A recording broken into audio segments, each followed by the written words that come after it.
నమస్కారం. లక్ష్మి చెప్పే కథలకు స్వాగతం. వీణులతో వీక్షించటానికి సిద్ధం కండి. ప్రియ సఖులు, ఇప్పుడు మనం సుప్రసిద్ధ రచయిత్రి శ్రీమతి ఆరికపూడి కోడూరి కౌసల్యాదేవి గారు రచించిన జనరంజని ధారావాహిక నుండి ఆరో భాగం వినేద్దామండి. ఆ దాల్ లేక్లో నీళ్ల మాగిన నిలబడిన గడ్డిని కొడవలితో నరికి దాని వేళ్లపైనే వేసి ఆ పైన కొంత మట్టి పడేస్తున్నారు. ఆ మిశ్రమం అంతా అలా ఆ గడ్డి వేళ్ల ఆధారంగా నీటిపై తేలుతూనే ఉంటుంది. అదే కృత్రిమమైన భూమి. అందులో క్యాలీఫ్లవరు, ముల్లంగి, టమోటా వగైరా పంటలు పండుతున్నాయి. అలా పండిన కూరగాయలను కోసి నావల్లో వేసుకుపోతున్నారు. కొందరు నదిలో నీటి అడుగున అల్లుకుపోయిన లతలను కోసి నావల్లో వేసుకుపోతున్నారు. అది పశువుల మేతగా ఉపయోగిస్తారట. చిన్నపిల్లలు తామర పద్మాలు కోసి నావల్లో తిరుగాడుతున్న యాత్రికులకు అమ్ముతున్నారు. పడవ నడుపుతున్న వ్యక్తి కూడా చెప్పసాగాడు తన భాషలో కొన్ని విషయాలు. అదిగో అది ఇక్కడి రాజవంశీకుల విశ్రాంతి భవనం అన్నాడు. అటు చూశారు. నీటి మధ్యగా విశాలమైన పూదోట, చుట్టూ తామర కొలను, నడుమ అందమైన భవనం. వారు రావటానికి అదిగో అది ప్రత్యేకమైన దారి. అందు ప్రవేశించడానికి ఎవరికీ అనుమతి లేదు అన్నాడు. పైన చెట్లతో, అందమైన రకరకాల లతలతో ఆకర్షణీయంగా ఉంది ఆ దారి. ఈ నూతన దృశ్యాలన్నీ మనసుకు ఆహ్లాదత ప్రసాదించగా తన కోపాన్ని మరచి ఉత్సుకతతో తిలకించసాగింది అనురాధ. ఈ మార్పు గ్రహించిన మౌళి ఆమెను మరింత ప్రసన్నరాయలను చేయాలనే తలంపుతో 2 తామర పువ్వులు కొని ఆమెకు కానుకగా ఇయ్యబోయాడు. అనురాధ అతన్ని గమనించలేదు. చెరువు నుండి పోతున్న మరొక నావలోని దంపతులను చూస్తున్నది. మధ్యతరగతి సంసారంలా ఉన్నారు. ధరించిన దుస్తులేమంత నాణ్యమైనవి కావు. ఒడిలో ఒక చిన్న పాప ఉంది. ఆ పాపను ముద్దులాడుతూ మురిసిపోతున్నది ఆ యువతి. చౌక రకం కెమెరాతో ఆ ఇరువురిని ఫోటోలు తీస్తున్నాడు అతను. ఎంతకాలం నుండో కలలుగన్న కాశ్మీర్ యాత్ర నేటికి సఫలమైన సంతృప్తి కనిపిస్తున్నది ఆ జంట కళ్ళల్లో, మాటల్లో. తరగని ధనధాన్యాలు లేవు వారి వద్ద. వెలగల వస్త్రాభరణాలు లేవు. అయితేనే జీవిత సాఫల్యం ఉంది అక్కడ. ఒకరికొకరు అనే అనురాగ బంధం ఉంది. అంతకంటే కావలసిందే ఉంది అతివకు. నా జీవితం అందరిలాగా ఎందుకు లేదు? ఈ ప్రత్యేక పరిధిలో పడి నేను బాగుకుంటున్నదేమిటి? సూక్ష్మగ్రాహి అయిన మౌళి ఆమె అంతరంగంలోని అలజడిని గ్రహించగలిగాడు. మరీ పరధ్యానంగా ఉన్నారు, ఏమైంది అడిగాడు. ఆ మాటలకు ఆమె అన్యమనస్కంగా ఇటు తిరిగి చూసింది. మౌళి చేతిలోని అందమైన పుష్పాలు తమను అందుకోమంటున్నాయి అతి సమీపంగా వచ్చి. అంతకు ముందన్నడు ద్యోతకం కాని అనురాగం వర్షిస్తున్నది అతడి నేత్రాలలో. స్నిగ్ధ చిరుహాసం తాండవమాడుతున్న ఆ అధరాలు అతడి అందాన్ని ద్విగుణీకృతం కావిస్తున్నాయి. తీసుకోండి, ఏమిటలా చూస్తున్నారు అడిగాడు. ఎందుకు? అనురాధ గళంలో నిర్లిప్తత. మౌళి చకితుడయ్యాడు. అదేం మాట? ఆడవారికి పూలకి అనిర్వచనీయమైన అనుబంధం కదా. మగవారి మమతలకు వాటికి కూడా బాంధవ్యం ఉంటుంది కదా. అనుకోని బాణం వచ్చి తగిలినట్లుగా మౌడి ముఖం వాడిపోయింది. అతడి చేతితో పాటు పూలు వెనక్కి తగ్గాయి. సారీ అతి మంద్రంగా అన్నాడు. నాలో అటువంటి మలిన భావాలు లేవు అన్నాడు చూపులు మరల్చుకుంటూ. అవునవును, అంతకంటే అసహ్యకరమైన ఆరోపణలే ఉన్నాయి అంది. అయోమయంగా చూశాడు. క్రోధారుణిమ్మ వర్ణపు వదనాన్ని పక్కకు తిప్పుకుందామే. ఇదే చార్చీనార్ పడవను దరిచేరుస్తూ అన్నాడు పడవ నడుపుతున్న అతడు. అతి సుందరమైన చీనార్ చెట్లకు ప్రసిద్ధి శ్రీనగర్. విశాలంగా దూరంగా పరుచుకున్న కొమ్మలతో గుమ్మటాల్లో ఎదిగిపోయిన ఆ చెట్ల అందాన్ని మరీ చూడాలనిపిస్తుంది. ఆకులు ప్రత్యేక ఆకర్షణ. కొన్ని ప్రాంతాలలో ముఖ్యమైన బాటలకు ఇరువైపులా వేప చెట్లు, మర్రి చెట్లు ఉన్నట్టు శ్రీనగర్లోని విశాలమైన బాటలకు ఇరుపక్కల చీనారు వృక్షాలు సగర్వంగా నిలిచుంటాయి. చూద్దామా, వెనక్కు వెళ్ళిపోదామా?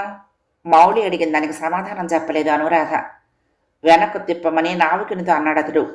వెర్రివాళ్ళని చూసినట్లు చూశాడతను. ఇంత దూరం వచ్చి ఇవి చూడకుండా వెళ్తారా? లోపల చాలా బాగుంటుంది, తినే వస్తువులు దొరుకుతాయి అన్నాడు. మౌళి అనురాధ వంక ప్రశ్నార్థకంగా చూశాడు. చూడండి బాబు, చూడండి. 4 చీనారు చెట్ల మధ్య ఎత్తుగా కట్టబడిన ఉపవనం అది. పిక్నిక్ ప్రదేశంలాగా ఉంటుంది. యాత్రికులందరికీ చెప్పి అలవాటైన నోరు అదే పనిగా చెప్తుంది.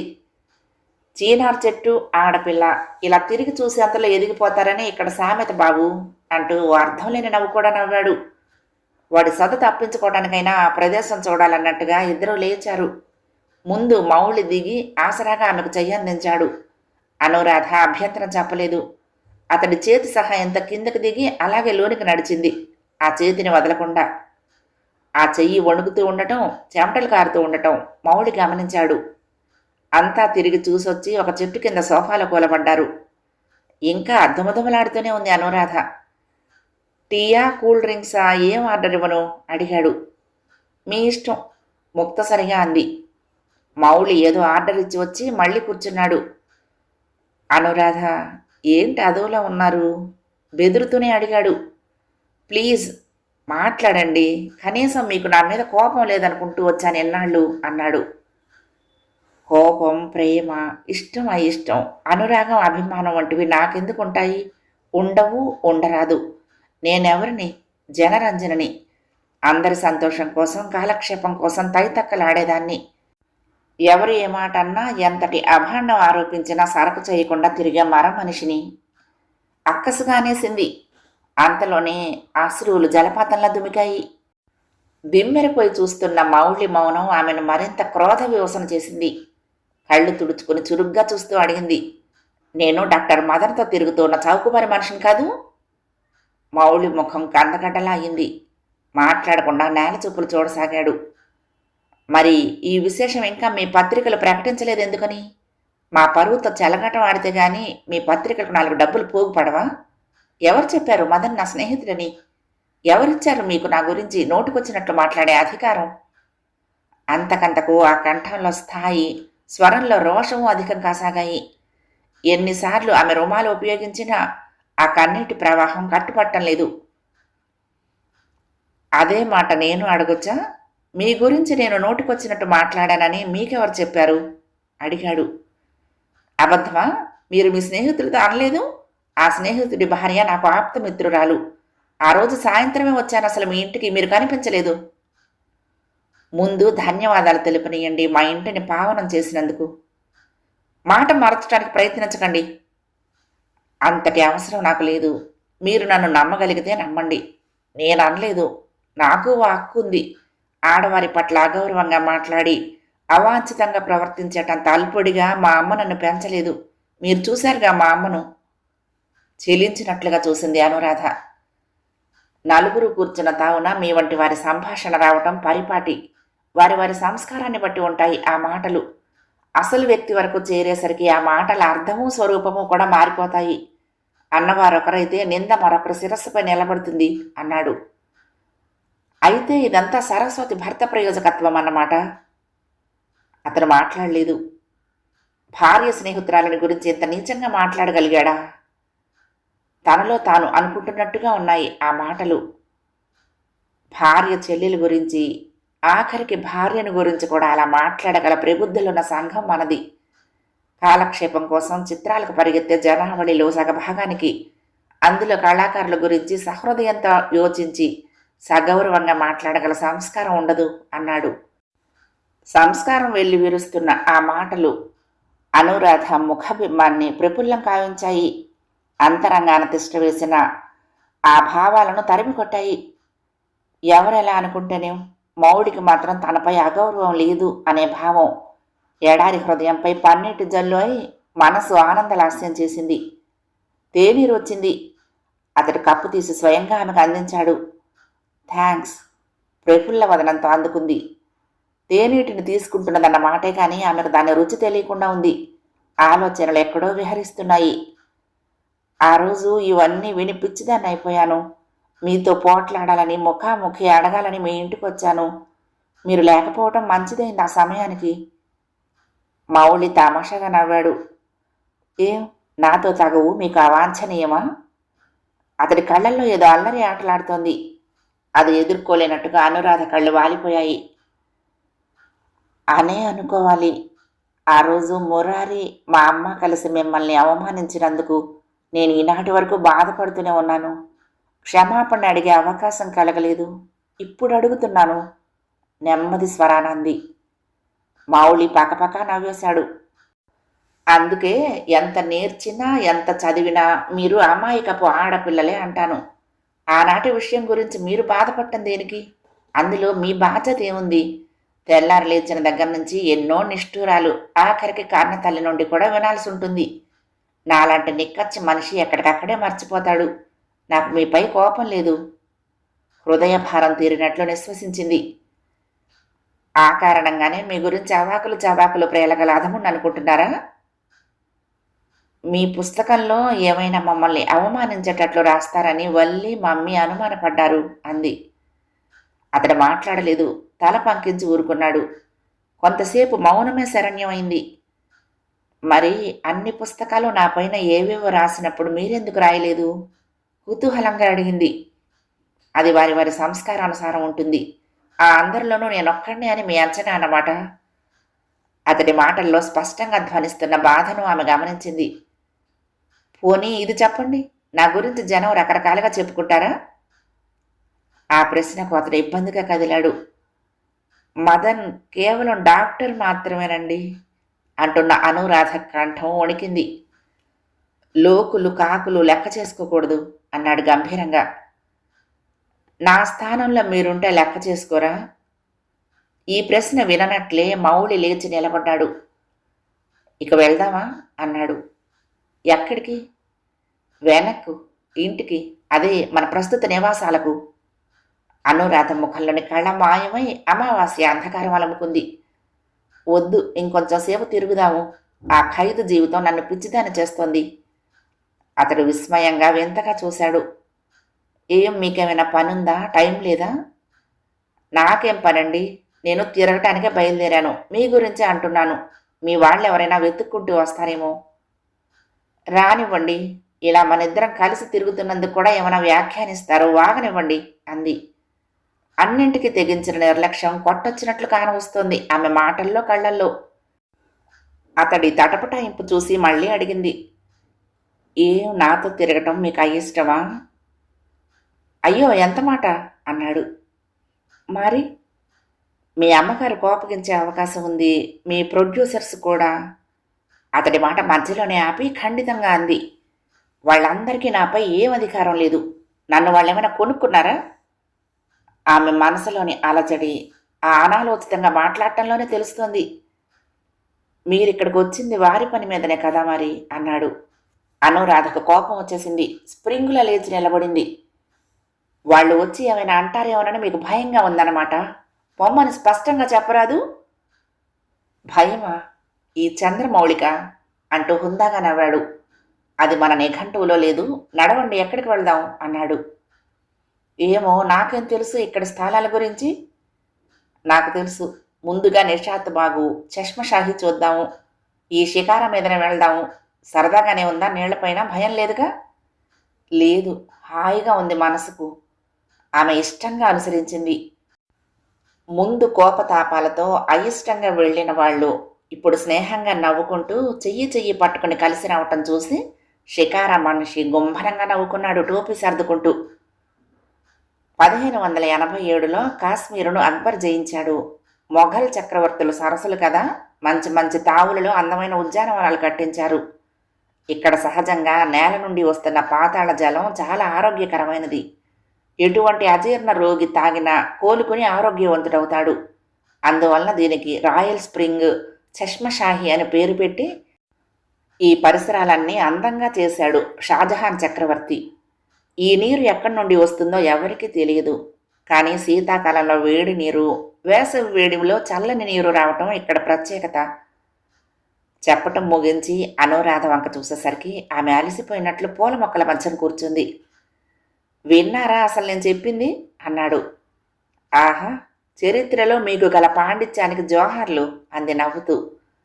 చూసారా, ఈ స్థలమే అటువంటిది, మీకు కవిత్వం వచ్చేస్తుంది అంటూ నవ్వేశాడు. చెర్రీ పళ్ళు, ఆల్బకరా వగైరా రకరకాల పండ్లతో నిండిన చెట్లను చూడసాగింది. ఎందరో పిల్లలు అమ్ముతున్నారు కూడా. మౌళి కొన్ని చెర్రీ పళ్ళు కొని తెచ్చాడు. రక్తవర్ణంలో ఉన్న చిన్న చిన్న పళ్ళ అందాన్ని చూసింది అనురాధ. అరే తినండి. ఈ అందం చూస్తే వాటిని తినాలనిపించటం లేదు అంది.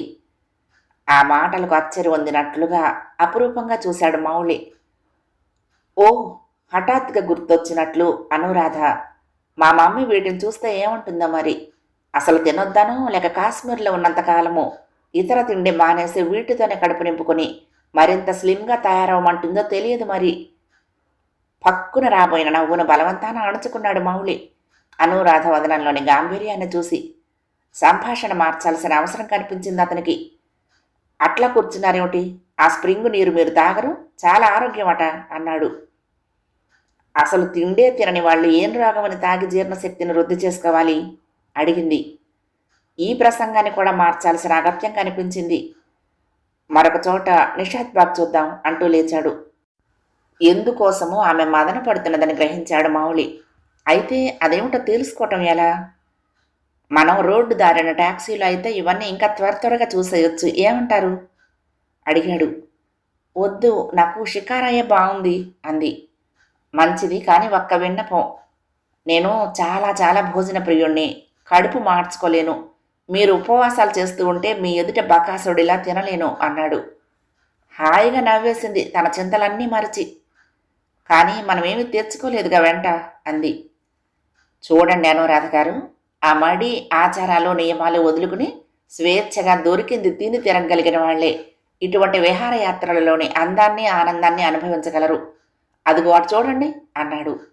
ఆ దశగా చూసింది అనురాధ. రకరకాల తినుబండారాలు, తేనీరు దుకాణాలు వరుసగా ఉన్నాయి. ఇంకా ఇంకా వండుతూనే ఉన్నారు. అక్కడికక్కడే పొయ్యిలు పెట్టుకుని వండుతూ ఉండగానే వంటకాలు ఎగిరిపోతున్నాయా అన్నట్లు జనం ఇంకా ఇంకా ఎగబడుతున్నారు. ఈగలు ముసిరినట్లే ఉన్నారు. వాళ్ళంతా తినగాలేనిది మనకే వస్తాయంటారా అనారోగ్యాలు? వచ్చినా రాని పర్వాలేదు అనుకునే రకాన్నండి. అనురాధ గారు, తిరగటానికి శక్తి కావాలి, తిరగటంలో థ్రిల్లు లభించాలి, అంచేత తినాలి. ఇక్కడ కూడా మనం పదిలంగా వండి వెంట తెచ్చుకోవాలనే తాపత్రయం మాత్రం నేను హర్షించలేను. ఆ మాటలు ఎంత సమంజసంగా కనపడ్డాయి అనురాధకు. ఓ ఎస్, పదండి అంటూ ఉత్సాహంగా అంగీకారం తెలుపుతూ తానే ముందుకు దారితీసింది. Very good. ఇద్దరూ కిలకల్లాడుతూ పోయి ఒక చిన్న దుకాణం ముందు చెక్క బెంచి మీద కూర్చున్నారు. బరువైన వెండి నగలతో అలంకరించుకున్న కాశ్మీరీ యువతులు ఎదుటి బల్లపై కూర్చుని ఉన్నారు. వారి అలంకరణను, గులాబీ రేకుల వంటి చెక్కిళ్ల అందాన్ని తదేకంగా తన్మయమై చూడసాగింది అనురాధ. చక్కటి రంగు ఇక్కడ వారిది అంది. కానీ వారు మిమ్మల్ని మీ ఆధునిక అలంకారాన్ని వింతగా చూస్తున్నారు అన్నాడు. కాగితాల్లో పెట్టి కచోరీలు, చట్నీ వగైరా తీసుకొచ్చాడు ఒక కుర్రాడు. ఈ విధమైన అతి సాధారణమైన తిండి మామూలు చిన్న చిన్న గ్లాసులతో తేనీరు తాగటం ఒక సరికొత్త అనుభవం అనురాధకు. చూశారా ఎంత థ్రిల్ ఉందో ఇటువంటి లైఫ్లో? ఇదే మన ఆంధ్రాలో మీరెవరో తెలిసిన తావున మీరింత ఫ్రీగా తిరిగి ఎంజాయ్ చేయగలరా? ఆనందం, విషాదం సమపాళ్లలో మేళవించాయి అనురాధ వదనంలో. ప్లీజ్, ఇవన్నీ ఆ నియమాలు బంధాలు కాసేపు మర్చిపోనివ్వండి. పంజరం నుండి వెలువడిన పక్షి స్వేచ్ఛగా రెక్కలు విప్పుతున్నట్లుంది ఇప్పుడు నా మనసు అంది. అతడి నవ్వు అర్థవంతంగా ధ్వనించింది.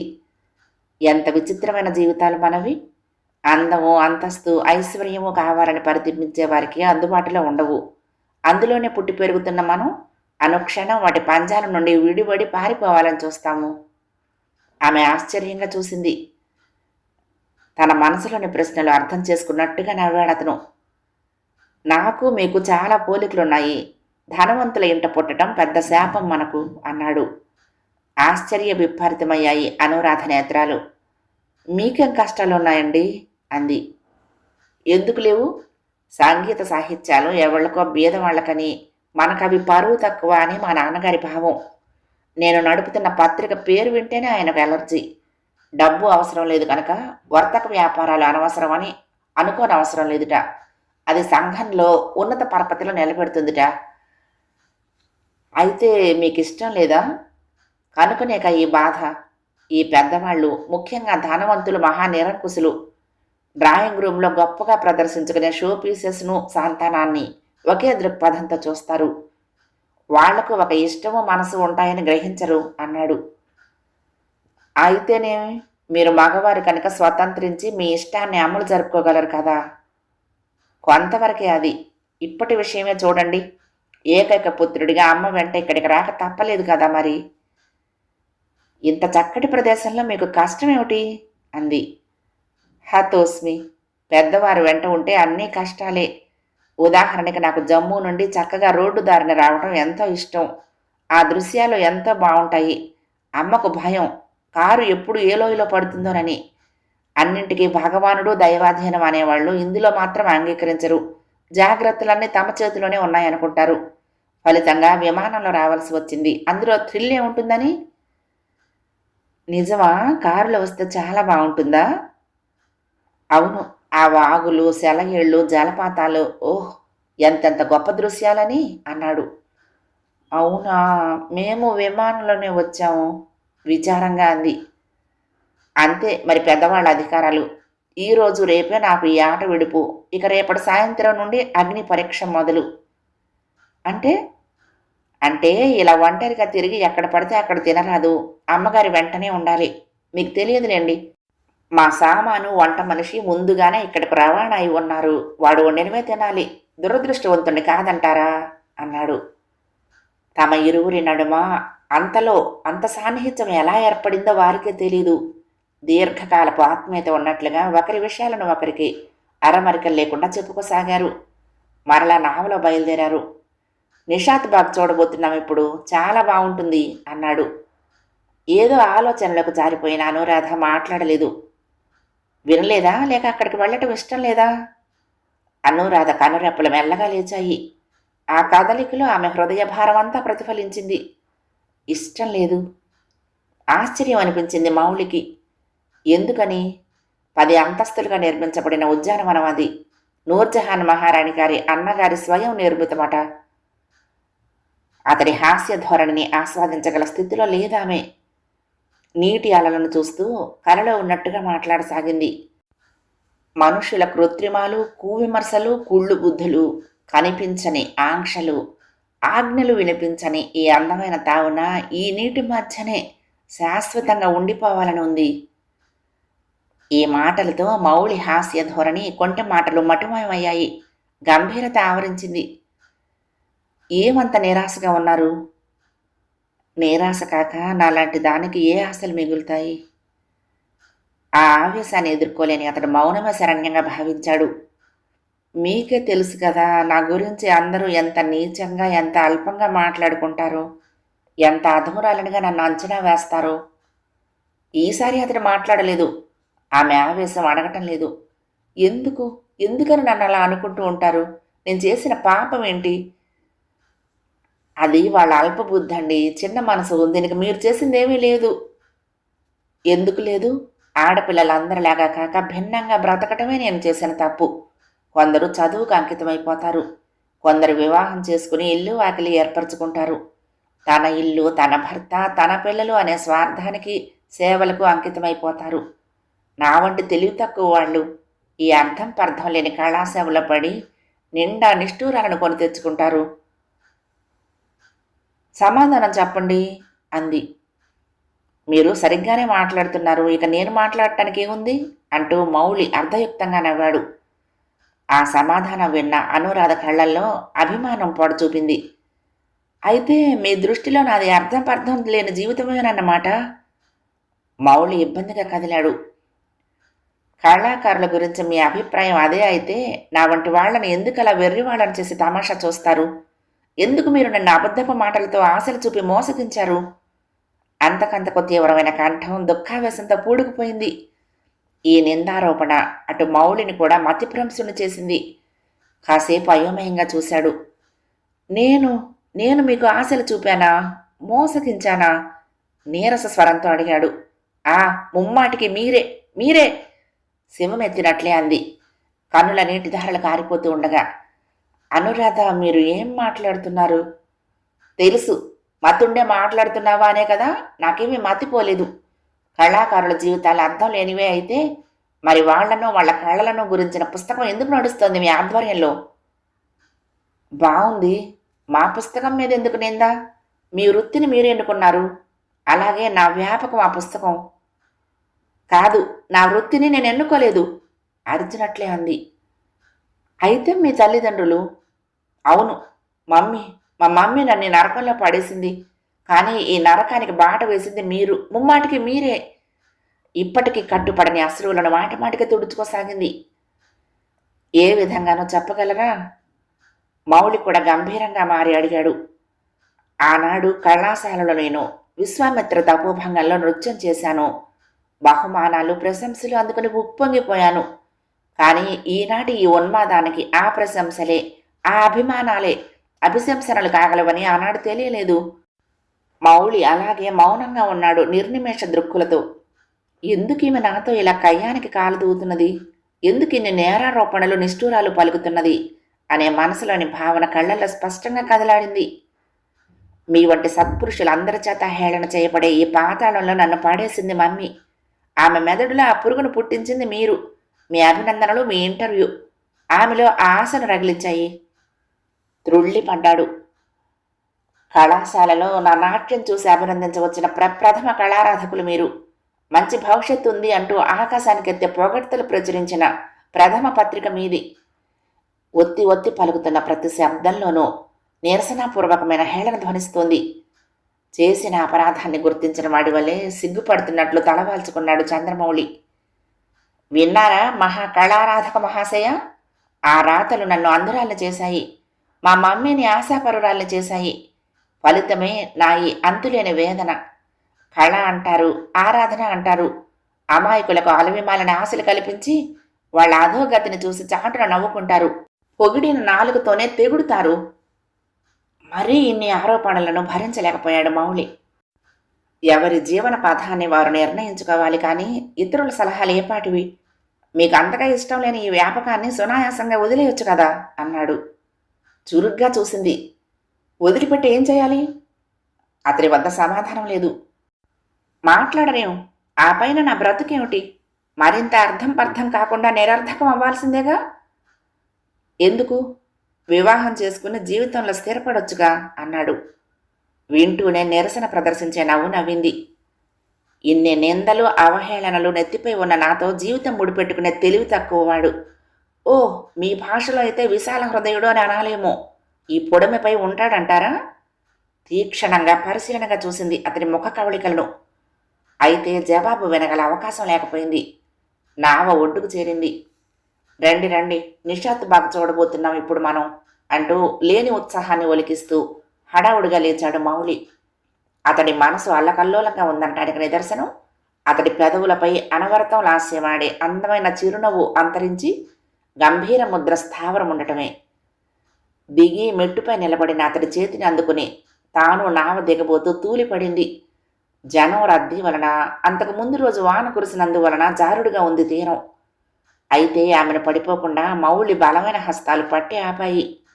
పడిపోయారనుకుని భయపడిన అనురాధకు ఒక్కసారిగా కళ్ళు తిరిగినట్లయి కొన్ని క్షణాలు ఏమీ తెలియలేదు. తెలిసిన తర్వాత సిగ్గుల మొగ్గై మౌళి వైపు సూటిగా చూడలేకపోయింది. అతడి బాహువల్లరిలో తాను. మౌళి కూడా అప్పటికి గుర్తించిన వాడిలా కంగారు పడి ఆమెను వదిలిపెట్టాడు. చాలా ప్రమాదం తప్పింది, ఇక్కడ నది చాలా లోతుకోవడనంటున్నాడు షికారి అన్నాడు. అనురాధ నిర్లక్ష్యంగా చూసింది. ప్రమాదాలు అందరినీ కరుణించవు అంది. నిస్సహాయంగా నెట్టూర్చాడు మౌళి. ఏ సంభాషణ అయినా అతడు మౌనం వహించవలసిన పరిస్థితే ఎదురవుతున్నది. మౌళి పదే పదే అటూ ఇటూ ఎవరి కోసమో చూస్తున్న వాడిలాగా చూడటం గమనించింది. ఏం, ఎవరైనా కలుస్తారా ఇక్కడ మీ వాళ్ళు అంది.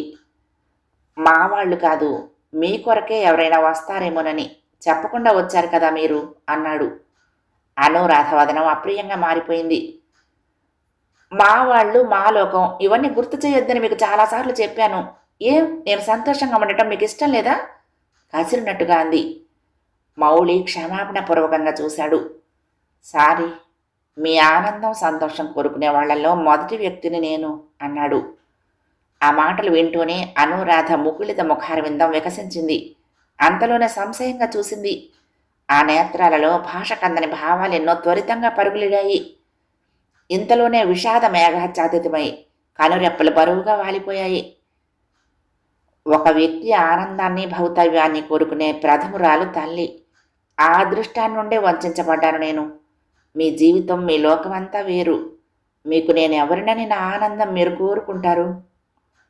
ఈ ప్రశ్న వింటూనే మౌళి ముఖం చిన్నపోవటం గమనించి ఉన్నట్లయితే అనురాధ ఇంత అనాలోచితంగా మాట్లాడినందుకు తప్పక క్షమాపణ కోరి ఉండేదే. కొన్ని ప్రశ్నలకు సమాధానాలు ఉండవు అన్నాడు మంద్రస్వరాన. ఆ సంభాషణ ఆపు చేసే ఉద్దేశంతో ఏదో దృశ్యాన్ని ఫోటో తీయటం మిషతో ఆమెకు కొద్ది అడుగులు దూరంగా నడిచాడు. నిషాద్ బాగా అందాలను ఆస్వాదించటంలో తన్మయమై నిలబడింది అనురాధ. ఆకాశాన్ని అంటుతున్న విశాల పర్వత శ్రేణి పాదాల చెంత నిర్మించబడిన ఆ సుందర ఉద్యానవనం 10 అంతస్తులాగా ఉండటం ఒక ప్రత్యేకత. ఒక అంతస్తు మీద నుండి మరొక అంతస్తు మీదకి జాలువారుతున్న నీటి కాలువ, నీరెండ వలన ప్రదర్శించబడుతున్న మిలమిలలు చూపరులను నిర్నిమేషులుగా నిలబెట్టేస్తున్నాయి. ఇక్కడ ఈ రకరకాల పూల పేర్లన్నీ ఎవరైనా వివరించగలరా? చెర్రీ పళ్ళ చెట్లు మధ్య మధ్యలో ఉండి ఆ సోయగాలకు మరింత శోభను సమకూరుస్తున్నాయి. ఆడు, బాదం, దేవదారు చెట్లు వరుసలలో ఠీవిగా నిలబడ్డాయి. ఆ అందాలన్నింటినీ తదేక దృష్టితో చూస్తోంది అనురాధ. 6వ భాగం సమాప్తం.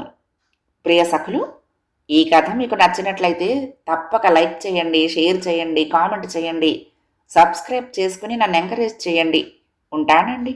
ప్రేమతో లక్ష్మి, కృష్ణాతీరం దుర్గమ్మ సన్నిధానం. నమస్తే.